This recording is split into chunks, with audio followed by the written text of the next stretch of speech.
नमस्कार, सहर्ष स्वागत आहे सर्वांचं आपल्या चॅनलवरती. संजय गांधी निराधार अनुदान योजनेच्या लाभार्थ्यांसाठी, मग त्यामध्ये विधवा महिला भगिनी असतील, वृद्धपकाळ योजनेचे लाभार्थी असतील किंवा माझे दिव्यांग बांधव असतील, या सर्वांसाठी जानेवारी आणि डिसेंबर हप्त्यासंदर्भात महत्त्वपूर्ण माहिती व्हिडिओच्या माध्यमातून आपण पाहणार आहोत. त्यामुळे ही व्हिडिओ महत्त्वाची असणार आहे. जानेवारी हप्ता शासन निर्णय निर्गमित लाभार्थ्यांच्या खात्यामध्ये पैसे जमा या संदर्भातली माहिती पाहूया. त्यापूर्वी तुम्ही आपल्या चॅनलवर पहिल्यांदा व्हिडिओ पाहत असाल तर चॅनलला सबस्क्राईब करून ठेवा. सरकारी योजनांची नवनवीन माहिती जाणून घेण्यासाठी तुम्हाला चॅनलचा उपयोग होईल. सुरुवात करूया व्हिडिओला. पहा, महाराष्ट्र शासनाच्या माध्यमातून मंत्रिमंडळ बैठकीमध्ये एक महत्त्वपूर्ण निर्णयाची अंमलबजावणी करण्यासाठी ऑक्टोबर महिन्यापासून संजय गांधी निराधार, त्याचबरोबर श्रावणबाळ योजनेतील जे दिव्यांग लाभार्थी आहेत, या लाभार्थ्यांना 1,500 ऐवजी रुपये 2,500 2,500 रुपये दरमहा अनुदान वाढ इथून पुढे देण्यात आलेली आहे. 1,000 रुपयाची प्रत्यक्ष ही वाढ आहे, पण यामध्ये अगोदरचे 1,500 आणि नव्याने वाढवण्यात आलेले 1,000 प्रकारचा एक महत्त्वपूर्ण शासन निर्णय घेण्यात आलेला होता. ऑक्टोबरपासून याची अंमलबजावणी देखील झालेली आहे. परंतु प्रत्यक्षामध्ये किती लाभार्थ्यांच्या खात्यामध्ये पैसे आलेले आहेत हा प्रश्न गुलदस्त्यातच राहिलेला आहे. कारण प्रत्येक दिव्यांग बांधवांची सहसा इथं कमेंट पाहण्यास मिळत आहे की आम्हाला ऑक्टोबरचे पैसे मिळाले नाहीत, वाढीव अनुदान मिळालेलं नाही, नोव्हेंबरचे पैसे मिळालेले नाहीत, डिसेंबर महिन्यामध्ये तर हद्द झालेली आहे. डिसेंबरचा हप्ता जानेवारीला आलेला आहे. माननीय मुख्यमंत्री साहेबांनी शब्द दिलेला होता की निराधार योजनेच्या लाभार्थ्यांना अनुदान जे आहे, जो हप्ता आहे तो 1 तारखेला जमा करण्यात येणार आहे. आणि या 1 तारखेचा अंमलबजावणी प्रत्यक्षामध्ये झाली जानेवारीच्या 1 तारखेला. नवीन वर्षाच्या सुरुवातीला लाभार्थ्यांना खुश करण्यात आलेलं आहे. पण प्रत्यक्षामध्ये हे जे पैसे आहेत ते डिसेंबर महिन्याचे वाटप करण्यात आलेले आहेत. पहा, 1 महिन्याचे पैसे लाभार्थ्यांचे त्यांना मिळालेले नाहीत. म्हणजे जानेवारीचा हप्ता आता फेब्रुवारी 1 तारखेला जमा करण्यासंदर्भात माहिती मिळत आहे, चर्चा सुरू होत आहेत.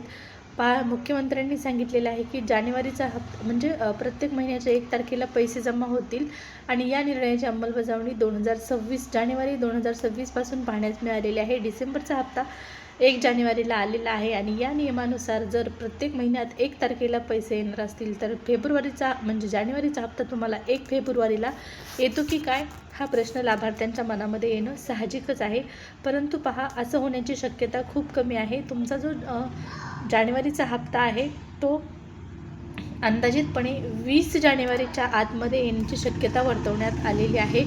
निवडणुका आहेत, निवडणुकांपूर्वी नक्कीच राज्य सरकारकडून लाभार्थ्यांना खुश करण्याचा, आमिष दाखवण्याचा प्रयत्न वारंवार या अगोदरही झालेला आहे आणि इथून पुढेही होणार आहे. त्यामध्ये काहीही शंका नाही. आपल्याला कोणावर टीका करायची नाही. परंतु लाभार्थ्यांना पहा, वेळेवर पैसे देत नाहीत. निवडणुका आल्या किंवा काही आलं तर त्या वेळेपुरतं अनुदान व्यवस्थितरित्या जमा केलं जातं आणि याच नियमानुसार आता या महिन्यामध्ये जे जानेवारीचं पेन्शन आहे ते 20 तारखेपर्यंत अंदाजितपणे जमा केलं जाईल अशी माहिती देण्यात आलेली आहे.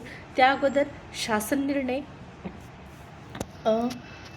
येणं गरजेचं आहे. पहा, जे अधिकारी आहेत या योजनेवर काम करणारे, या अधिकाऱ्यांना हेल्पलाईन नंबरवरती कॉल केला असता त्यांच्याकडून वेगवेगळ्या उत्तरं पाहण्यास मिळत आहेत. काही लाभार्थ्यांचं प्रश्न विचारला असता की जानेवारीचा हप्ता, डिसेंबरचा हप्ता आम्हाला कधी मिळणार, तर त्यांनी सांगितलेलं होतं की तुम्हाला शासन निर्णय न येता थेट पैसे जमा होणार आहेत. मग आता जानेवारीमध्ये सुद्धा थेट पैसे जमा होतील का? तर असं नकोच व्हायला आणि व्हायलाच नाही पाहिजे. कारण जानेवारीचा हप्ता शासन निर्णय येऊन जर आला तर लाभार्थ्यांसाठी रक्कम किती मंजूर आहे हे आपल्याला कळेल आणि त्यावरून किती लाभार्थी योजनेपासून वंचित राहत आहेत, किती लाभार्थ्यांना लाभ मिळत आहे, ही सर्व माहिती जाहीर होते. त्यामुळे शासन निर्णय निर्गमित होणं गरजेचं आहे. 1-2 दिवस उशीर झाला तरी हरकत नाही. पहा, तुम्ही इतक्या दिवस वाट पाहत आहात तर आणखीन थोडे दिवस वाट पाहणं आपल्याला गरजेचं आहे. कारण सर्वांना पैसे मिळण्यासाठी शासन निर्णय येणं गरजेचंच असणार आहे. शासन निर्णय न येता पैसे जर जमा होत असतील तर ते तुमच्यासाठीच धोक्याचं आहे, कारण अर्ध्या लाभार्थ्यांना पैसे येत आहेत आणि अर्ध्या लाभार्थ्यांना पैसे जमा होत नाही. शासन निर्णय जानेवारीचा 5 तारीख होऊन गेली, 6 तारीख होऊन गेली तरी अद्याप जाहीर झालेला नाही. 10 तारखेच्या आतमध्ये हा शासन निर्णय येऊन एक 20 तारखेच्या आसपास पैसे लाभार्थ्यांच्या खात्यामध्ये जमा होतील असा अंदाज आहे. त्याचबरोबर पहा, आता नवीन वर्षाचा पहिला सण म्हणजे संक्रांत आहे. संक्रांतीच्या अगोदर हे पैसे लाभार्थ्यांच्या खात्यामध्ये जमा व्हायला पाहिजेत. नवीन वर्षाची सुरुवात गोड झालेली आहे असं आपण म्हणू शकतो, जरी डिसेंबरचा हप्ता आला असला तरी पण. त्यामुळे संक्रांत गोड सरकारने केलीच पाहिजे लाभार्थ्यांची. सध्या तरी पोर्टलवरती किंवा कुठंच लाभार्थ्यांसाठी शासन निर्णय किंवा मेसेज असली माहिती पाहण्यास मिळत नाही. आणि ही जर माहिती तुम्हाला कोणी देत असेल तर ते चुकीचे आहे, कारण ऑफिशियल माहिती आणखीन आलेली नाही, पोर्टलवरती नाही आणि कुठंच नाही. जानेवारीच्या हप्त्यासंदर्भात आणखीन ऑफिशियल न्यूज आलेली नाही. जशी ऑफिशियल न्यूज तुम्हाला जशी ऑफिशियल न्यूज कळवण्यात येईल राज्य सरकारकडून तशी तुम्हाला ती पाहण्यास मिळणार आहे.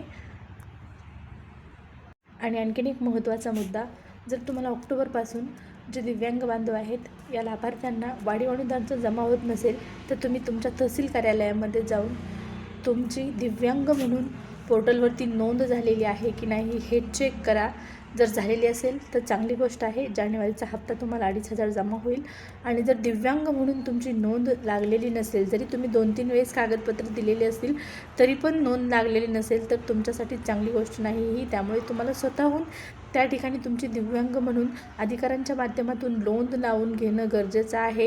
दिव्यांग या कॅटेगरीमध्ये तुमचा जोपर्यंत समावेश होत नाही, संजय गांधी निराधार अनुदान योजनेच्या लाभार्थ्यामधून तुमची दिव्यांग कॅटेगरीमध्ये नोंद होईपर्यंत तुम्हाला वाढीव अनुदान जमा होणार नाही, याची देखील दखल घ्यायची आहे. आणि इतर जे लाभार्थी आहेत या लाभार्थ्यांनी जर तुम्हाला नियमितपणे 1,500चा हप्ता येत नसेल तर तुमची KYC वगैरे बाकी असेल तर त्या सर्व प्रोसेस करून घ्या, जेणेकरून जानेवारीचा हप्ता जमा व्हायला सुरुवात झाल्याच्या नंतर तुम्हाला हे पैसे विना अडथळा तुमच्या अकाउंटमध्ये थेट जमा होतील.